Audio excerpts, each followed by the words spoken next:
सबसे प्यारी बात माता सुनैना ने श्री जानकी जी से कहा, जानकी एक काम करना, ससुराल में जाने के पश्चात अगर घर में सबको खुश रखना चाहती हो, घर में खुशहाली चाहती हो, तो अपने सास को प्रसन्न करके रखना। घर में अगर सासू मैया प्रसन्न है तो समझो पूरे घर में खुशहाली बनी हुई है, वरना अगर सासू मैया झांसी की रानी मिल गई फिर तो महाराज तबाही तबाही है। तो मैया कहती कि पहला काम, अगर घर में खुशहाली देखना चाहती हो तो सास को प्रसन्न करके रखो।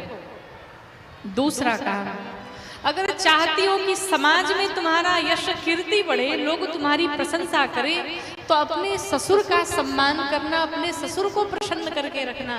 क्योंकि घर से बाहर जब जाकर के ससुर बैठता है तो अपने बहू की प्रशंसा करता है कि मैं बड़ी अच्छी बहू मिली है, बड़ी संस्कारी बहू मिली है।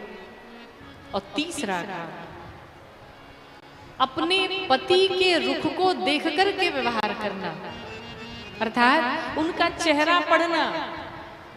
कोई भी बात अगर करनी हो तो बस सीधे से जाकर के मत कह देना, चेहरा देखना कि दिमाग तो ठीक है उनका, प्रसन्न तो दिखाई पड़ रहे हैं। जब वो प्रसन्न हो तभी आप अपनी कुछ बात कहना, अन्यथा आप अपने मन में उस बात को दबा करके रख लेना और सही समय का इंतजार करना, प्रतीक्षा करना।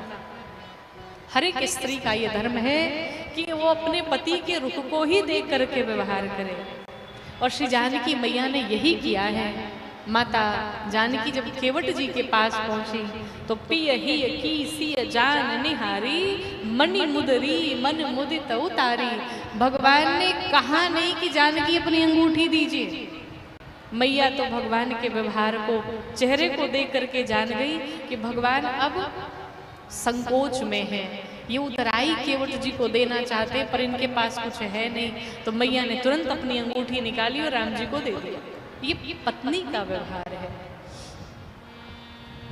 एक बात सभी से मैं निवेदन करूं, जब कभी भी आप अपनी बिटिया का विवाह करें तो आजकल लोग देखते हैं कि घर में संपत्ति कितनी है, पैसा कितना है,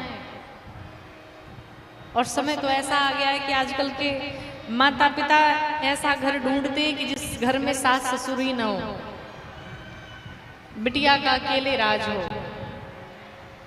थोड़ी बात कड़वी जरूर है पर सत्य है। सब यही आजकल सोचते हैं कि जिस घर में सास ना हो, मर गई के भीतर संस्कार कैसे हैं, उसका व्यवहार कैसा है, वो उसका स्वभाव कैसा है। अगर स्वभाव बढ़िया है तो बिटिया का जीवन भर बड़े खुशी से निकल सकता है। लेकिन अगर वो संत प्रवृत्ति का नहीं है, भगवान का भक्त नहीं है, हम तो कहते हैं अगर कोई भगवान का भक्त मिल जाए बस आंख बंद करके विवाह कर दीजिए।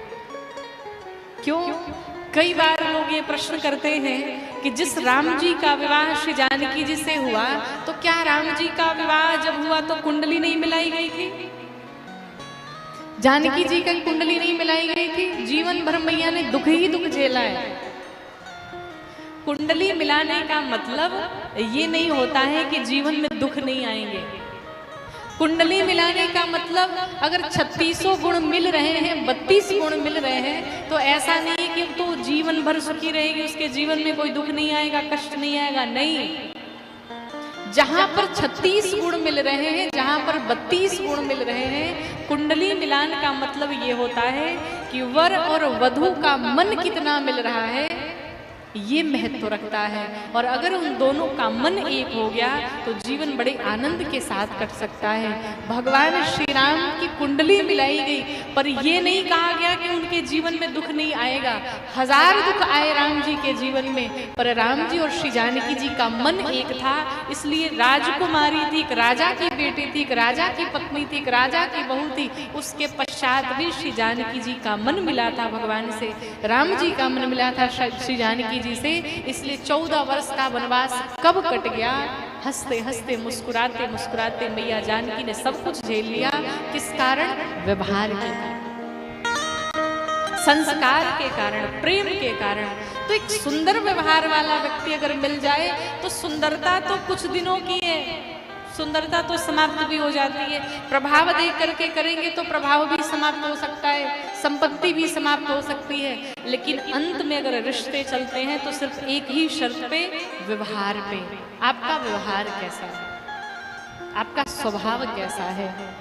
तो श्री जानकी जी का भगवान से विवाह हुआ और मैया से, मैया सुने ना ये सारी सीख देती है श्री जानकी मैया को। मैया जानकी ने बड़े आनंद के साथ में माँ के हर एक बातों को ग्रहण किया है और सुने ना मैया अपनी चारों कन्याओं को शिक्षा देकर के विदा करती हैं। चलते चलते जनक जी आधी दूर तक छोड़ने आए। राम जी उतरे हैं और जनक जी को विदा करते हैं। अब आप वापस जाइए, दर्शन करिए। जनक जी दशरथ जी के सामने हाथ जोड़ करके खड़े हैं। क्यों खड़े हैं? जनक जी ने कहा, महाराज आप वर पक्ष के हैं, हम वधू पक्ष के हैं। अपनी 4 बेटियां आपको आज से सौंप दी। आज के बाद ये हमारी ही नहीं, आपकी भी बेटी है। जाने अनजाने में अगर कोई भूल हुई हो तो हमें क्षमा करिएगा। हम छोटे हैं, आप बड़े हैं। दशरथ जी का उत्तर सुनिए। दशरथ जी ने कहा, महाराज बड़े आप, बड़े मैं नहीं, बड़े तो आप हैं। अब आप बताओ, देने वाला बड़ा होता है कि लेने वाला? कहिए कहिए, लेने वाला कौन बड़ा होता है? अच्छा, देने वाला। मैंने सोचा कहीं नियम बदल तो नहीं गया मिथिला में। देने वाला सदैव बड़ा होता है और हर एक पिता अपनी बिटिया का दान करता है, कन्या दान करता है। फिर भी समाज में ये कहा जाता है कि बेटे वाले बड़े और वधू पक्ष वाले छोटे। कैसे छोटे हुए? जिसने अपने कलेजे के टुकड़े को दे दिया, 20, 22, 25 वर्ष जो कन्या उस आंगन में खेली हो, पली बड़ी हुई हो, पढ़ाई लिखाई की हो, प्रेम दुलार लाड पाया हो, और अचानक से एक ही दिन में वो घर पराया हो जाता है। पिता ने अपने जीवन भर की कमाई, जब एक बिटिया जन्म लेती है तो बचपन से उसके जन्म से माँ छोटे छोटे हाथों के कंगन बनवाना शुरू, पायल बनवाना शुरू, नाक का बनवाना शुरू, धीरे धीरे तैयारियां शुरू कर देती है। पिता एक एक पैसे जुटा जुटा करके रखने लगता है कि बिटिया के विवाह में हम खर्च करेंगे, बारातियों का स्वागत करेंगे। शर्म तो तब आती है महाराज कि जब किसी बिटिया के विवाह में लोग पहुंचते हैं और जाने के पश्चात वहां कुछ देना तो दूर की बात है, वापस आते हैं तो कहते हैं कि व्यवस्था तो बहुत बढ़िया थी पर सब्जियां में नमक बड़ा कम था। कमियां निकालना शुरू कर देते हैं। आप विचार करिए कि जीवन भर की कमाई कमा करके, जुटा करके एक पिता ने कितने परिश्रम से बेटी का विवाह करता है और उस विवाह में जाकर के हम सहयोग न करें, सहायता न करें, कमियां ऊपर से निकालें। ये बड़े शर्म की बात है। हम आपसे बार बार कहते हैं, आप कहीं जाइए न जाइए, किसी बड़े घर के फंक्शन में जाइए न जाइए, पर गांव में, क्षेत्र में किसी के भी बिटिया का अगर विवाह पड़े और वो जरूरतमंद हो तो निश्चित रूप से बिना बुलाए वहां पहुंचिए और यथा संभव आपको जो बन सकता है उस बेटी के विवाह में सहयोग अवश्य करना चाहिए। ये सभी का धर्म बनता है। निश्चित रूप से आप जिस प्रकार से उस विवाह में सहयोग कर पाए, उनकी सहायता कर पाए, जाकर के लगी और एक बेटी का विवाह संपन्न कराइए। कहते हैं कि झूठ नहीं बोलना चाहिए, कहते हैं ना कि झूठ नहीं बोलना चाहिए, पर कुछ ऐसे स्थान हैं जहां झूठ बोलना भी पाप नहीं माना जाता है।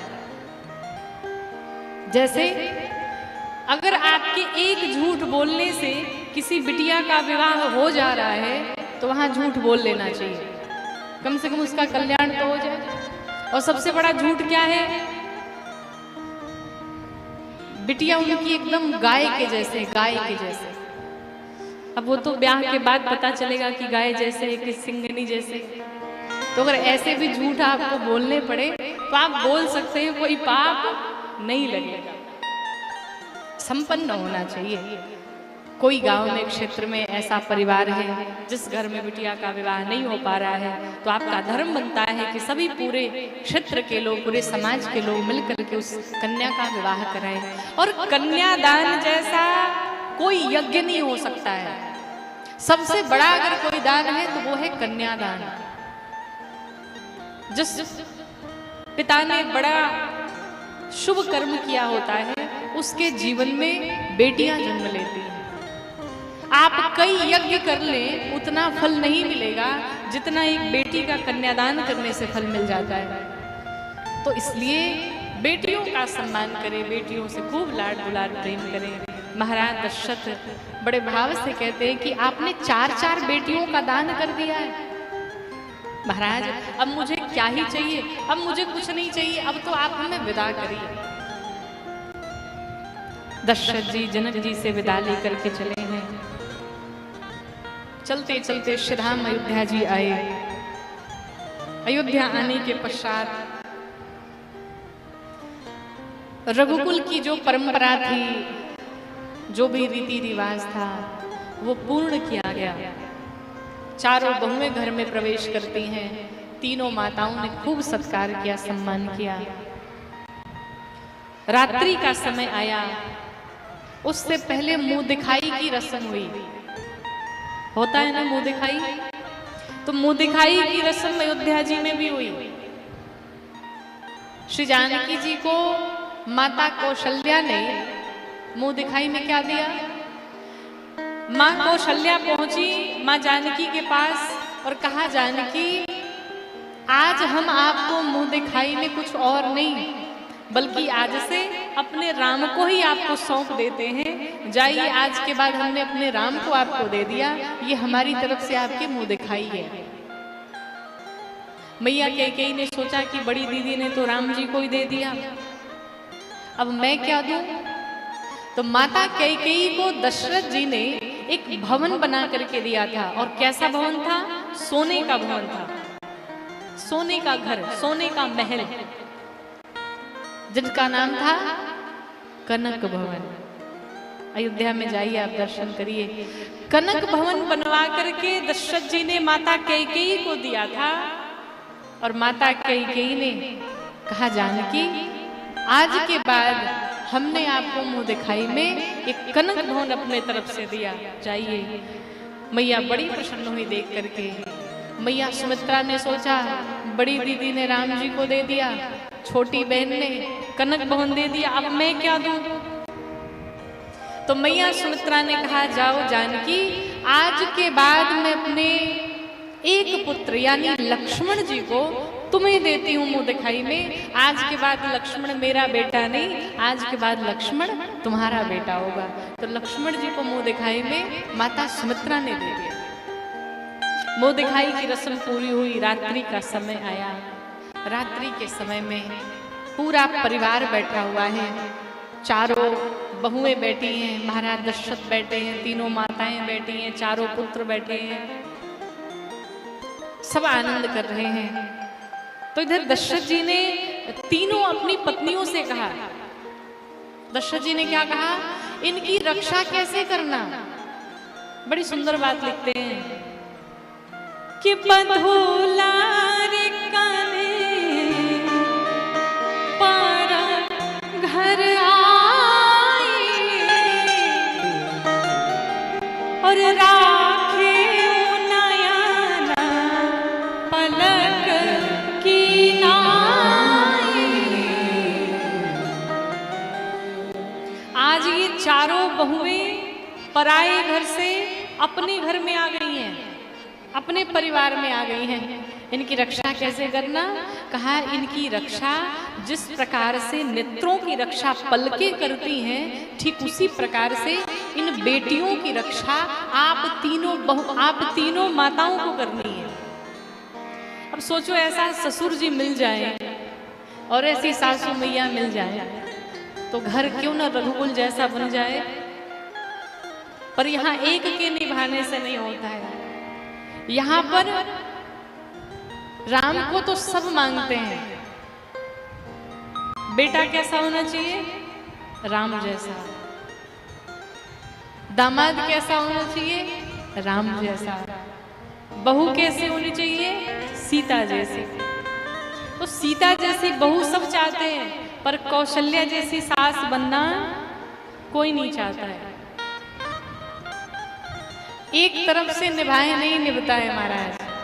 ताली एक हाथ से नहीं, दोनों हाथ से बजती है। एक हाथ से ताली बजती है क्या? बजाओ ताली।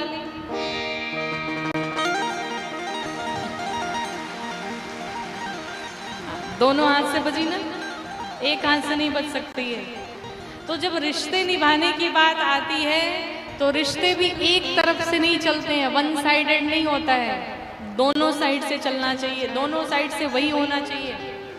अगर हम कॉम्प्रोमाइज कर रहे हैं, हम समझौते कर रहे हैं, तो सामने वाले को भी समझौता करना ही पड़ेगा।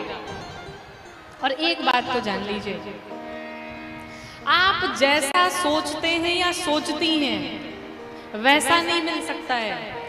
इस संसार में किसी को नहीं मिला है। कोई कन्या अगर सोचे कि हम जैसा सोच रहे हैं वैसा हमें पति मिले, और कोई लड़का अगर सोचे कि हम जैसा सोच रहे मुझे वैसी पत्नी मिले, संभव ही नहीं है। क्योंकि हमारी कल्पना बहुत अच्छी होती है, उनके में ये गुण होने चाहिए, वो गुण होने चाहिए, एकदम झूठ ना बोलते हो, बहुत प्रेम देते हो, एकदम सीधे हो, सरल हो, तमाम सारी चीजें। तो जो हम कल्पना करते हैं वैसे सिर्फ विधाता हो सकते हैं, वैसे सिर्फ और सिर्फ भगवान नारायण ही हो सकते हैं। और जैसे वर कल्पना करता है कि हमें ऐसी कन्या मिल जाए, हमें ऐसी पत्नी मिल जाए जो कभी झगड़ा ना करती हो, कभी एकदम विनम्रता से रहती हो, ऐसा हो वैसा हो, तो ऐसा कोई संसार में नहीं मिल सकता है। ऐसी तो सिर्फ लक्ष्मी जी ही हो सकती हैं। तो वो परमेश्वर हैं और वो परमेश्वरी हैं। संसार में अपने अनुसार कभी किसी को नहीं मिल सकता है, सहना तो पड़ेगा। वो लड़का हो या लड़की हो, सहना दोनों को पड़ेगा, तभी जाकर के रिश्ते चलेंगे, तभी जाकर के संबंध चलेंगे। हम जैसी कल्पना करते वैसा हमें नहीं मिल सकता है। जो मिला है उसी को बड़े आनंद के साथ, उसी के साथ निर्वाह किया जाए, उसमें दोष देखना बंद किया जाए। क्योंकि हमने अगर दोष देखना प्रारंभ कर दिया, वहीं से हमारी गृहस्थी टूटने लगती है। इसलिए जो मिला है उसमें आनंदित रहिए, उसी में प्रसन्न रहा जाए। महाराज दशरथ कहते हैं, इनकी रक्षा जिस प्रकार से पलकें करती हैं नेत्रों की रक्षा, उसी प्रकार इन बहुओं की रक्षा करनी है तुम्हें। ये आज अपने घर आ गई हैं। बेटियों की बड़ी गजब की स्थिति है महाराज। क्या स्थिति है? बेटियां अगर पिता के घर में रहती हैं तो कहते हैं लोग कि ये पराया धन है, पराये घर जाएगी। और ससुराल में आती हैं तो ससुराल वाले क्या कहते हैं? पराये घर से आइए। तो कभी कभी तो मुझे लगता है बेटियां ये विचार करने लगती होंगी कि हमारा अपना घर कौन सा है। भाई पिता का घर अपना है नहीं, पति का घर अपना है नहीं, आधा जीवन वहां बीता, आधा जीवन यहाँ बीता। एक पल में, एक क्षण में अपने उस 22 वर्ष के जो यादें थी, 25 वर्ष की जो यादें थी, उसे समाप्त करके और एक बेटी नए घर में आकर के उसी घर को अपना समझने लगती है, अपने जैसा व्यवहार करने लगती है। और फिर भी आप विचार करिए, उसके साथ अगर कुछ गलत व्यवहार होता होगा, कितना बुरा लगता होगा। पर दहेज के कारण न जाने कितनी बेटियों के कुछ दरिंदों ने गले घोंट दिए, मरने पर मजबूर कर दिया। मैं निवेदन करती हूँ आप सभी से, अपने बेटे को उस योग्य बनाइए कि उसे दहेज की आवश्यकता ना पड़े। अपने बिटिया को इतना पढ़ाइए लिखाइए, अपनी बेटी को उस योग्य बनाइए कि उसे किसी से भीख मांगने की आवश्यकता ना पड़े। पहले का समय था, बहुत शीघ्र विवाह हो जाया करता था, बेटियां पढ़ भी नहीं पाती थी। लोगों की बड़ी संकीर्ण भावनाएं थी कि इन्हें क्या ही पढ़ाना है, दूसरे घर में जाना है तो 6, 7, 8 पढ़ लिया बहुत हो गया। पर अब हमारा समाज विकसित हो रहा है, आप पढ़े लिखे हैं, आप शिक्षित हैं। बेटियों का विवाह जब तक उनकी पूरी पढ़ाई न हो जाए, जब तक वो स्टेब्लिश न हो जाए, जब तक वो अपने पैरों पर न खड़ी हो जाए, तब तक उनका विवाह न करें। समयानुसार विवाह करना चाहिए, लेकिन उन्हें उस योग्य बना दे, क्योंकि इस संसार में कोई किसी का होता नहीं है, किसी का भरोसा नहीं है, कौन कब छोड़ करके चला जाए, ये दुनिया है। यहाँ पर सामने वाला आपको अभी बड़ा प्रेम कर रहा है, बहुत प्रेम दिखावा कर रहा है, बड़ा अपनापन दिखा रहा है, पर तैयार रहिए कि उसका भी कोई भरोसा नहीं है, कब वो चला जाएगा।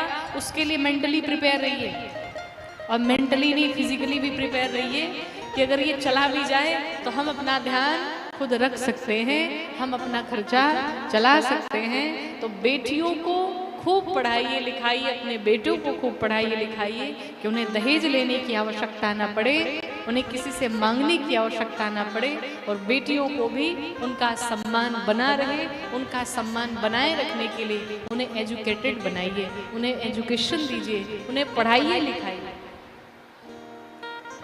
आजकल के समय में पहले लोग नहीं भी पढ़े लिखे होते थे तो चल सकता था, पर आजकल अगर जिसकी पढ़ाई लिखाई नहीं है महाराज, उसका तो लगता है जीना ही बेकार है। आप नहीं जा सकते बाहर, आप नहीं लोगों से बात कर सकते, आप चार समाज में नहीं बैठ सकते हैं। इसलिए आज के समय में पढ़ना लिखना सबसे आवश्यक हो गया है।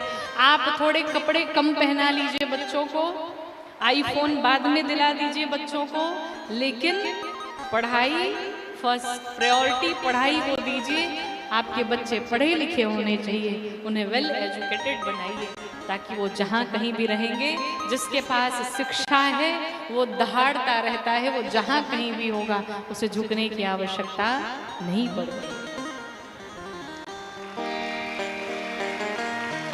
महाराज दशरथ ने खूब सिखाया समझाया। माता कैकेयी ने भगवान श्री राम से कहा, राम हमने सुना है कि आप भगवान हैं, अगर आप सचमुच भगवान हैं तो मेरी एक बात ब्रह्मा जी से जाकर के कह दीजिएगा। क्या कहना है मैया? माँ कैकेयी कहती है, राम जितने दिन जब से आप अयोध्या छोड़ करके गए हैं मिथिला, और आज तक का दिन, ये जितने दिन बीच वाले हैं, ब्रह्मा जी से कह देना कि इन दिनों को हमारे जीवन से काट देंगे, निकाल देंगे। क्यों? जो दिन बिना राम को देखे निकल जाए, जो दिन बिना राम का स्मरण हुए निकल जाए, वो दिन ही है क्या? उस दिन का कोई मतलब नहीं है। इसलिए राम उन दिनों को हमारे जीवन से बाहर कर दें। ऐसी वार्ताएं वार्तालाप चलते रहे, खूब सभी ने आनंद किया। जब प्रातः काल हुआ, प्रातः काल जितने संत महात्मा ऋषि आए थे, सबको महाराज दशरथ ने खूब विदा किया, खूब दान दक्षिणा दिया, जिसको जो चाहिए था सबको महाराज दशरथ ने दिया। विश्वामित्र जी, वशिष्ठ जी, सबको लुटाया, भरपूर दक्षिणा दे करके और ब्राह्मणों से आशीर्वाद लेकर के महाराज दशरथ जी ने सबको विदा किया है।